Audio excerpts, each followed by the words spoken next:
আসসালামু আলাইকুম ভিউয়ার্স, রেহেনার রান্নাঘরে আপনাদেরকে স্বাগতম। আশা করি দেশ ও প্রবাসে যাই যেখানে আছেন আল্লাহর রহমতে ভালো আছেন, সুস্থ আছেন। আজকে আমি আবার একটা দারুণ মজার রেসিপি নিয়ে চলে এসেছি। আজকে আমি বাঁধাকপি দিয়ে ব্রয়লার মুরগির ভুনা করে দেখাবো। এখানে আমি মুরগির মাংসটাকে কেটে কুটে পরিষ্কার করে আমি ধুয়ে নিয়েছি। মাংসগুলো আমি রেগুলার কাট করে কেটে নিয়েছি এবং আমি চামড়া সহ নিয়েছি। আপনারা চাইলে চামড়াটা বাদ দিয়েও নিতে পারেন। এখানে আপনার 1 কেজি ব্রয়লার মুরগির মাংস আছে। তাহলে চলুন কথা না বাড়িয়ে কিচেনে যাওয়া যাক। চুলায় আমি কড়াই বসিয়ে দিয়েছি, গ্যাসটা আমি অন করে দিয়েছি। এবার আমি দিয়ে দেবো তেল। এখানে আমি দিয়ে দেবো রেগুলার তেল, সয়াবিন তেল। আমি 1 কাপ তেল দিয়ে দিলাম। আমি এবার দিয়ে দেবো গরম মশলা। এখানে আছে 8-10টা গোলমরিচ, 5টা লং, 2টা দারুচিনি, 1টা তেজপাতাকে আমি অর্ধেক করে ছিঁড়ে নিয়েছি, 4টা সাদা এলাচ। এলাচটাকে আমি মাথাটা একটু থেতো করে নিয়েছি। আমি দিয়ে দিলাম গরম মশলা। আমি এবার দিয়ে দেবো পেঁয়াজ কুচি। এখানে আপনার 1 কাপ পেঁয়াজ কুচি আছে, আমি দিয়ে দিলাম। এবার পেঁয়াজগুলাকে আমি ব্রাউন কালার করে ভেজে নেব। পেঁয়াজগুলা ব্রাউন কালার করে ভেজে নিয়ে আমি ফিরে আসতেছি। পেঁয়াজটা আমার ব্রাউন কালার হয়ে গেছে। এবার আমি মাংসগুলোকে দিয়ে দেব। মাংসটাকে 5 মিনিট ভালো করে ভেজে নিলে মাংসটা পুড়ে যাবে না।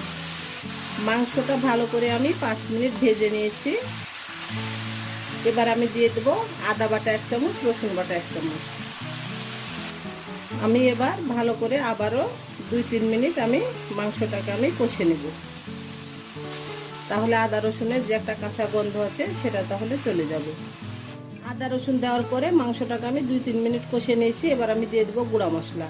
এখানে আছে হলুদের গুঁড়া 1/2 চামচ, ধনিয়ার গুঁড়া 1 চামচ, মরিচের গুঁড়া 1 চামচ, স্বাদ অনুযায়ী লবণ। আমি গুঁড়া মশলাগুলো দিয়ে দিলাম।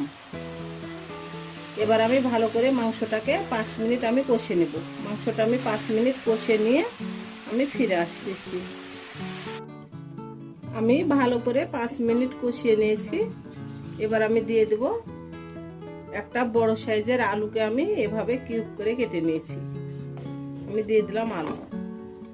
এবার আলুটাকে আমি আবারও ভালো করে 5 মিনিট আমি কষে নেব। আলুটাকে 5 মিনিট কষে নিয়ে আমি ফিরে আসতেছি। আলুটা আমার ভালো করে 5 মিনিট কষানো হয়ে গেছে। এবার আমি দিয়ে দেব একটা বড় সাইজের টমেটো কুচি। এবার টমেটোটাকে দিয়ে আমি আবারও ভালো করে 5 মিনিট আমি কষিয়ে নেব। ভালো করে 5 মিনিট কষিয়ে নিয়ে আমি ফিরে আসতেছি।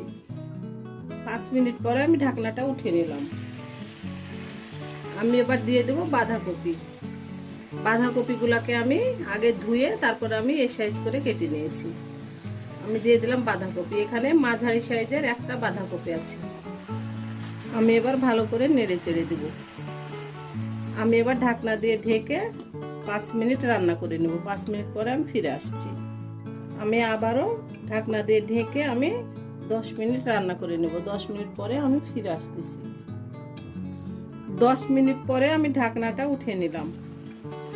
আমার বাঁধাকপিগুলা প্রায় সিদ্ধ হয়ে এসেছে। আমার মাংসটাও প্রায় হয়ে এসেছে। আমি আর কিছুক্ষণ রান্না করে নেব। এটা আপনার ভুনা ভুনা হবে, এটা ঝোল হবে না। ঝোল দিলে আপনার বাঁধাকপিটা খেতে মজা লাগবে না।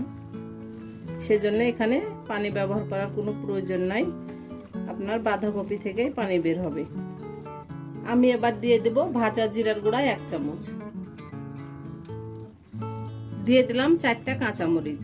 এটাতে ঝাল হবে না, এটা একটা ফ্লেভার সুন্দর করবে। আমি আবারও ভালো করে নেড়ে চেড়ে দেব।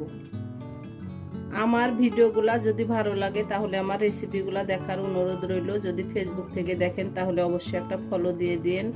ইউটিউব থেকে দেখলে একটা সাবস্ক্রাইব করার অনুরোধ রইল। হাতে যদি সময় থাকে লাইক শেয়ার কমেন্ট করে দিন। আপনাদের একটা শেয়ারে আমি অনেক দূর এগিয়ে যেতে পারবো। আমি আবারও ঢাকনা দিয়ে ঢেকে আমি 10 মিনিট রান্না করে নেব। 10 মিনিট পরে আমি একেবারে ফিরে আসতেছি। আমি এবার ঢাকনাটা উঠিয়ে নেব। রান্নাটা আমার পুরোপুরি কমপ্লিট। আমি এবার গ্যাসটা অফ করে দেব। আমি এবার উঠিয়ে নিয়ে আপনাদেরকে পরিবেশন করে দেখাচ্ছি। আমার পরিবেশন করা, আশা করি আমার রেসিপিটা অবশ্যই ভালো লাগবে। যদি ভালো লাগে তাহলে আমার চ্যানেলটিতে লাইক কমেন্ট শেয়ার করতে ভুলবেন না। বেশি বেশি করে সাবস্ক্রাইব করার অনুরোধ রইল।